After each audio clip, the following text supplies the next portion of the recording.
memberikan sanksi dan hukuman kepada oligarki jahat yang telah merampas hak-hak rakyat menggunakan negara sebagai sarananya. Dalam status kita sebagai muslim, bukan hanya tugas, kewenangan, dan tanggung jawab kami yang melakukan amar ma'ruf nahi munkar, melainkan ini adalah tugas setiap individu muslim kepada negara untuk terlibat.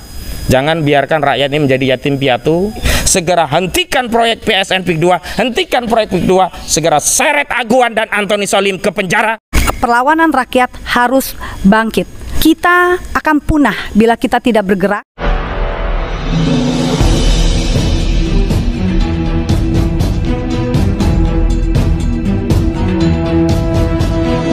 Saya Yani Muhammad, driver online Depok.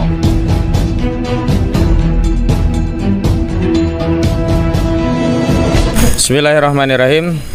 Assalamualaikum warahmatullahi wabarakatuh. Waalaikumsalam warahmatullahi wabarakatuh. Saya Ahmad Kojuddin, sarjana hukum, advokat, koordinator dari tim advokasi melawan oligarki rakus perampas tanah rakyat yang terus menggugat oligarki di pengadilan.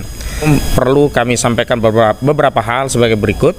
Yang pertama, kemerdekaan menyampaikan pendapat di muka umum adalah hak konstitusional yang dijamin oleh Undang-Undang Dasar 1945, khususnya pasal 28, di mana hak konstitusional itu ketika dijalankan oleh setiap warga negara, maka tidak boleh ada warga negara lainnya yang menghalangi, menghambat, apalagi menggagalkan. Kedua, terhadap proses penyelenggaraan hak konstitusional berupa menyampaikan pendapat di muka umum, alat-alat negara, dalam hal ini institusi kepolisian, harus memberikan pengamanan, di mana teknis pengamanannya sudah diatur secara rinci melalui Undang-Undang Nomor 9 Tahun 1998 tentang penyelenggaraan kemerdekaan menyampaikan pendapat di muka umum. Dan tugas panitia hanya menyampaikan pemberitahuan 3 hari sebelum hari H pelaksanaan. Ya, selanjutnya saya menghimbau ke beberapa pihak. Yang pertama, kepada segenap elemen rakyat, bahwa kita adalah saudara sebangsa dan setanah air.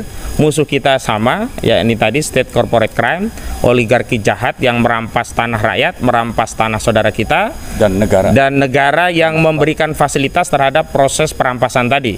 Karena itu kita jangan mau dibenturkan, kita jangan mau diadu domba, justru kita harus bersatu, bersinergi untuk mengembalikan hak-hak rakyat, mengingatkan negara agar kembali kepada fungsinya sebagai pelindung, pengayom, dan pelayan masyarakat, sekaligus memberikan sanksi dan hukuman kepada oligarki jahat yang telah merampas hak-hak rakyat menggunakan negara sebagai sarananya.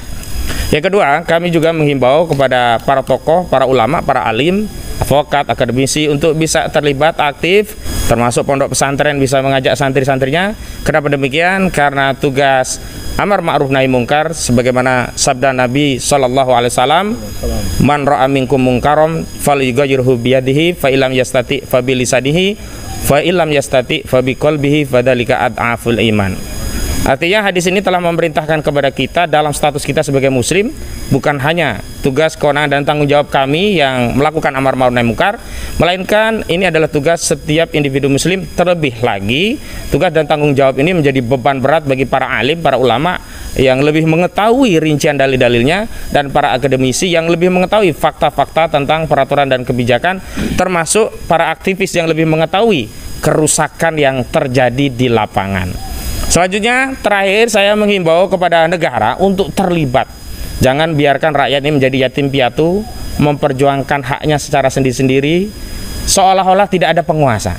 Seolah-olah rakyat yang ada di Rempang, yang ada di PSN PIK 2, dan di PSN lainnya yang tanahnya dirampas oleh oligarki, seolah-olah mereka tidak punya pemimpin, tidak punya presiden, tidak punya menteri, tidak punya anggota DPR, tidak punya gubernur, tidak punya bupati, tidak punya wali kota, tidak punya pemimpin yang mengurusi urusan mereka. Ingatlah, ya, setiap pemimpin itu mengurusi urusan rakyatnya, dan suatu saat kalian kulukum ra'in itu semua akan dimintai pertanggungjawaban oleh Allah Subhanahu wa taala di hadapan Allah Subhanahu wa taala kelak. Dan karena itu saya menghimbau kepada penguasa, khususnya Presiden Prabowo Subianto, untuk segera mengambil sikap dan keputusan terhadap persoalan perampasan tanah ini, PSN ini, karena sampai hari ini yang bicara baru sebatas menteri-menteri, dan menteri-menteri, misalkan Menteri ATR, itu tidak konkret memberikan sanksi kepada oligarki perampas tanah, dalam hal ini Aguan dan Antoni Salim begitu, hanya memberikan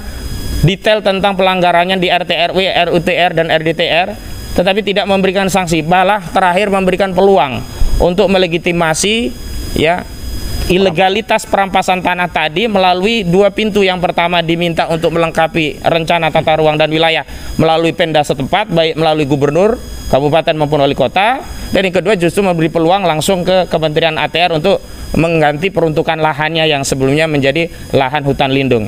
Jadi saya ingatkan, rakyat hari ini mengetahui secara persis bahkan detail rinci tentang apa saja yang telah dilakukan oleh penguasa terhadap urusan-urusan yang telah diamanahkan rakyat kepada para penguasa. Karena sekalipun walaupun 1 inci kalian tidak bisa berkhianat kepada rakyat, karena rakyat semua matanya melihat dengan mata yang jelas bagaimana pengkhianatan itu. Karena itu sebelum rakyat marah, segera kembalilah kepada rakyat, berpihak kepada rakyat, jangan berpihak kepada oligarki. Segera hentikan proyek PSN PIK 2, hentikan proyek PIK 2, segera seret Aguan dan Antoni Salim ke penjara untuk mempertanggungjawabkan perampasan aset tanah yang dilakukan oleh properti Aguan yang rakus ini. Demikian, wassalamualaikum warahmatullahi wabarakatuh. Assalamualaikum warahmatullahi wabarakatuh. Bismillahirrahmanirrahim. Perlu diingat, tidak ada alasan pembangunan tapi dengan caranya menzolimi rakyat. Masalah perampasan tanah ini bukan hanya menjadi masalah rakyat Banten aja, tapi ini adalah masalah besar, ada masalah Indonesia, rakyat Indonesia. Karena terkait dengan bagaimana masa depan negara kita nantinya. Apakah kita, kalau kita diam, berarti kita akan membiarkan orang lain menjajah kita. Dan ingat, mak-mak ada di depan karena untuk anak cucu.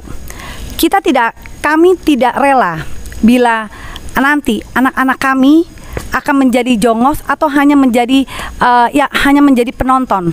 Padahal kita tahu negara kita ini sangat kaya. Jadi perlawanan rakyat harus bangkit. Kita akan punah bila kita tidak bergerak. Dan ingat, masa depan anak cucu kita dipertaruhkan sekarang. Jangan sampai menunggu, karena itu kita akan punah. Sekian, begitu aja dari saya. Terima kasih. Wassalamualaikum warahmatullahi wabarakatuh. Waalaikumsalam. Ada seorang dokter namanya Dokter Julia. Orang yang tidak pernah capek. Saya ingat perjuangan sejak 15 tahun yang lalu. Setiap ada permasalahan di masyarakat, beliau selalu turun. Assalamualaikum warahmatullahi wabarakatuh. Saya Dokter Julia menyatakan bahwa Indonesia adalah negara yang berdaulat. Kedaulatan ada di tangan rakyat. Kembalikan kedaulatan itu kepada rakyat Banten yang keturunannya, leluhurnya tinggal di sana.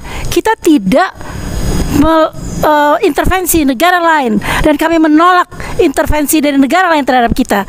Rakyat-rakyat yang ingin menjajah dengan cara penjajahan gaya baru. Aguan, jangan lakukan itu, atau kau kita penjarakan, atau kita pasti akan penjarakan kalian, siapapun yang melanggar undang-undang. Dan saya minta Pak Prabowo untuk hentikan PSN PIK 2 untuk kepentingan negara dan masa, supaya tidak ada negara dalam negara Indonesia. Insya Allah. Assalamualaikum warahmatullahi wabarakatuh. Waalaikumsalam. Ada Mbak Tita, mungkin 1 menit 2 menit, tapi mohon sedikit komentarnya. Assalamualaikum warahmatullahi wabarakatuh. Saat ini kita tahu kondisi negara sedang tidak baik-baik saja, di mana kita tahu bahwa PIK 2 yang dinamai dengan label PSN sungguh-sungguh meresahkan kami semua sebagai rakyat yang peduli. Rame-rame kita ke sana lawan sampai Aguan lengser atau Aguan di penjara, yang jelas.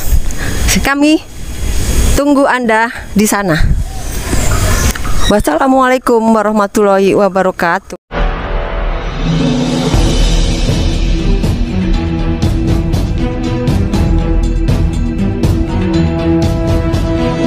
Saya Yani Muhammad, driver online Depok.